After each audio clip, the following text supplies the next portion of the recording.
up?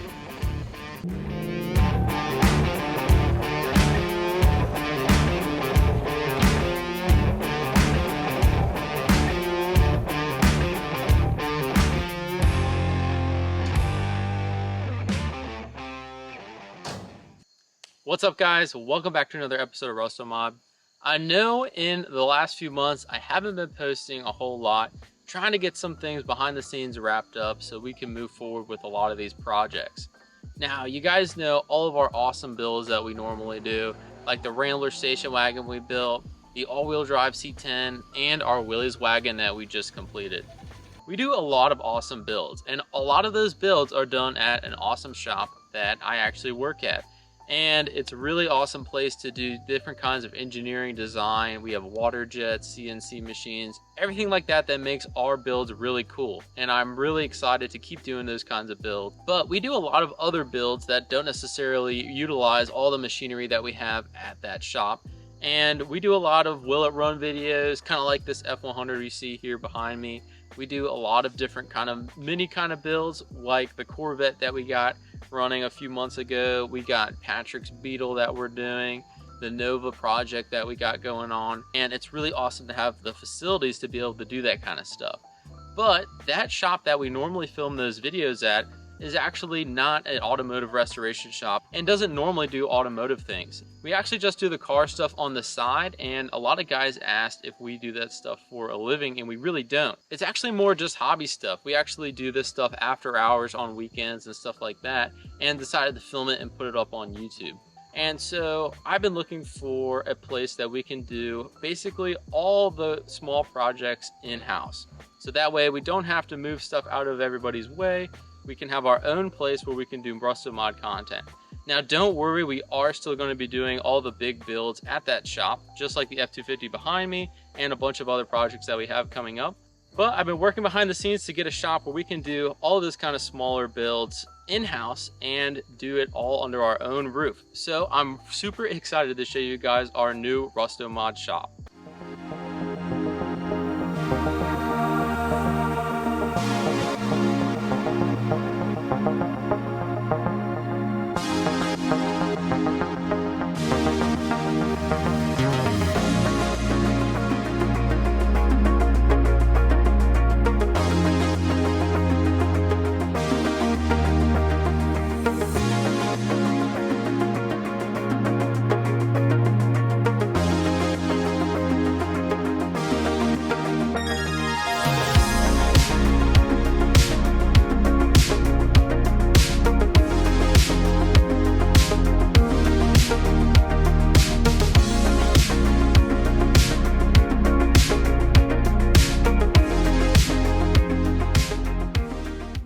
So I know I've been slacking a little bit on videos lately, and I apologize for that.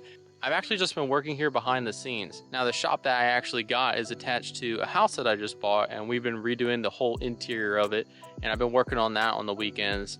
But don't worry, we will be back working on project cars very soon.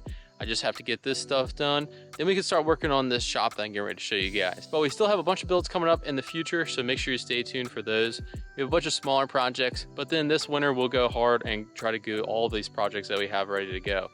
We're actually gonna start on the Rambler project first. We're gonna try to finish that build up, do the interior on it, finish a bunch of the wiring stuff that we really needed to get done on the thing in the first place. And our Willys project, we put a head gasket on it. We ended up fixing that motor, and it ended up getting a rod knock very shortly after, once we've been driving it a little bit. We do have a new motor for that coming soon, and that is going in the Willys, and we'll show you guys that whenever we get putting that motor back in there. And then after both those projects are done, we'll get started on the Coyote swap in the F-250 and show you guys all that build process this winter. Now, I want to show you guys this shop, show you guys what we have to do to it, because it definitely is a project, just like everything else we build on the channel.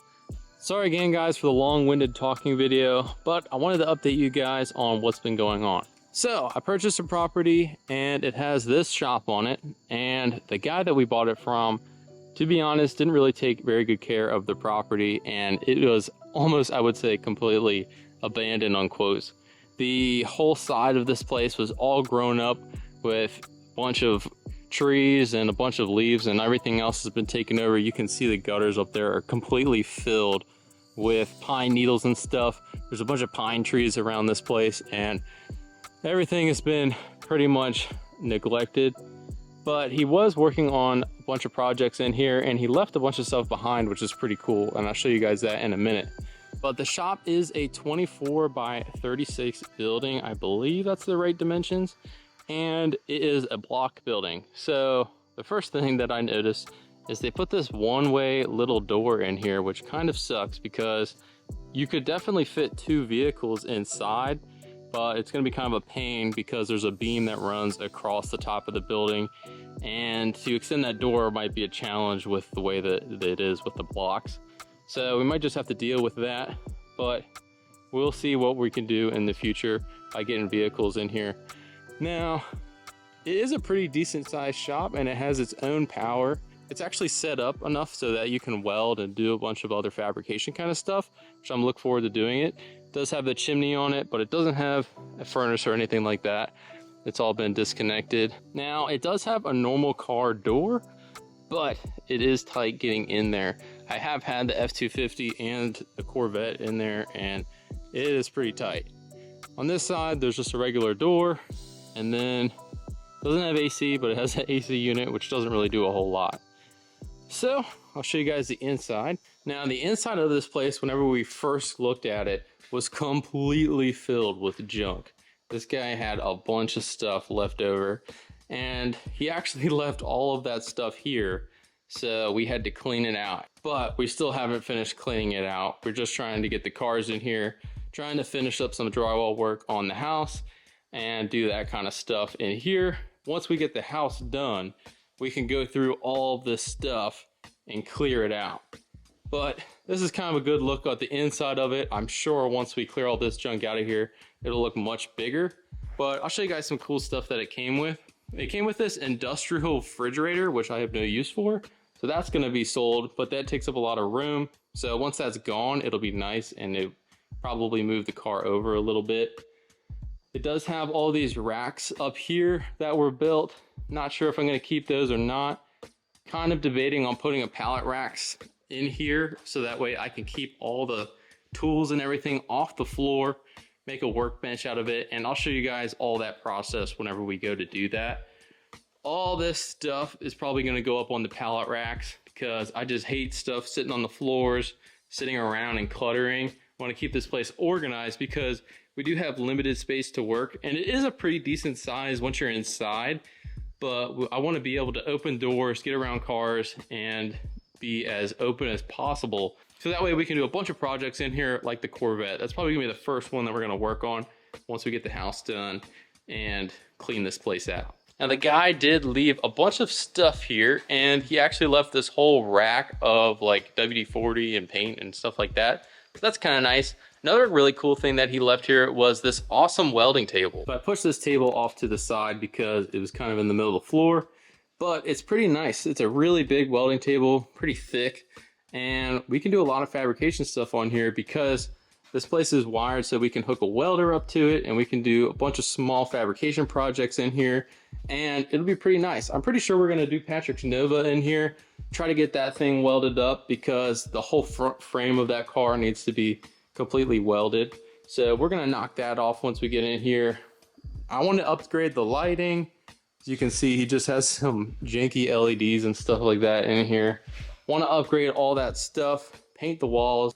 He did like graffiti on the walls in here and outside, which we got to paint that, get this place cleaned up and try to make this as best as we can because this is where we're going to be working on a lot of the smaller builds in here.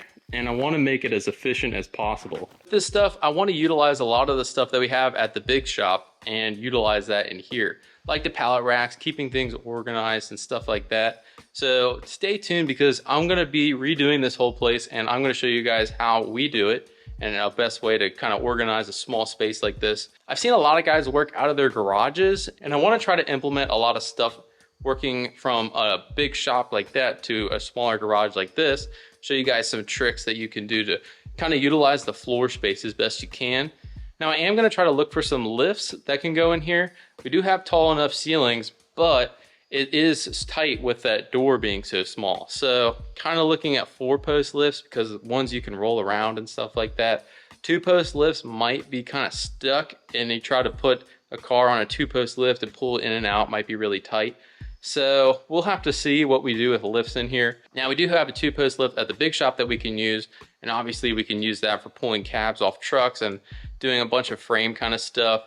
Working on vehicles on a 2-post lift is really nice, but having a 4-post lift is something that we don't have, and I'd like to probably get one of those for this place. Another thing that I want to do with this shop is kind of make it look really cool, like a hot rod hangout kind of place. I found a bunch of really cool old signs and stuff that I'm going to try to redo, hang on the walls, make it look really cool in here, and make it just an enjoyable place where friends can come work on their cars and do that kind of stuff in here.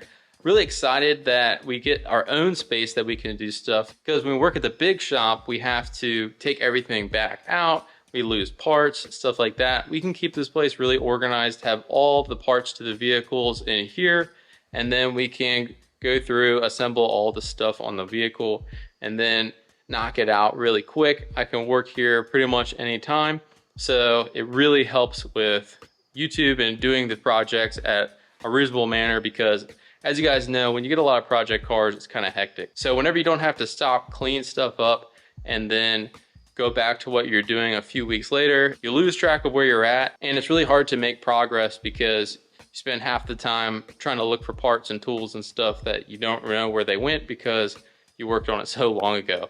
So we're going to try to keep this place organized and clean it up a bunch, and we'll go through all this stuff with you guys on a future video. Now, since the Corvette is in here, I wanted to update you guys on kind of where this thing's at. Now, we did the interior, we got this thing running after sitting for 20 years in this guy's garage, put the whole thing together. If you guys want to check that build series out, I'll link it here. But since we got it running, we noticed that it actually developed a pretty bad lifter tick. So we're gonna rip the intake off, put some new lifters in here, and try to get this thing back on the road. It runs really good.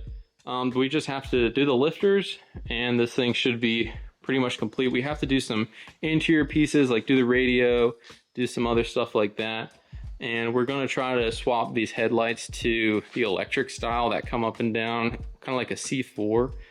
The vacuum stuff, I just wanted to get rid of all that stuff because it just caused a bunch of problems with the lights and stuff like that. So got rid of all the vacuum stuff, gonna convert to the electric style, going to put a radio in this thing, do the lifters, do some wheels and tires. This thing should be pretty much done. That's probably gonna be the first project that we're gonna work on in this garage. So pretty excited to get to work on this thing, but we have a ways to go because we got to clear out all of this junk here. So a lot of these tables and benches and stuff are left here, and they're pretty nice. We just have to figure out a way to utilize them. I really don't want shelves like this to be cluttered because it kind of takes away from the space. So I'm kind of debating on getting pallet racks like we have in the shop, and then putting maybe one on this back wall or on the side wall. I haven't really decided yet. And just putting everything up on there. So you can see I've already started to stack parts and stuff up on this one, which I think this one might come down because I want something where you can adjust the shelf height, and that way you can have a workbench and then store stuff on bins up top.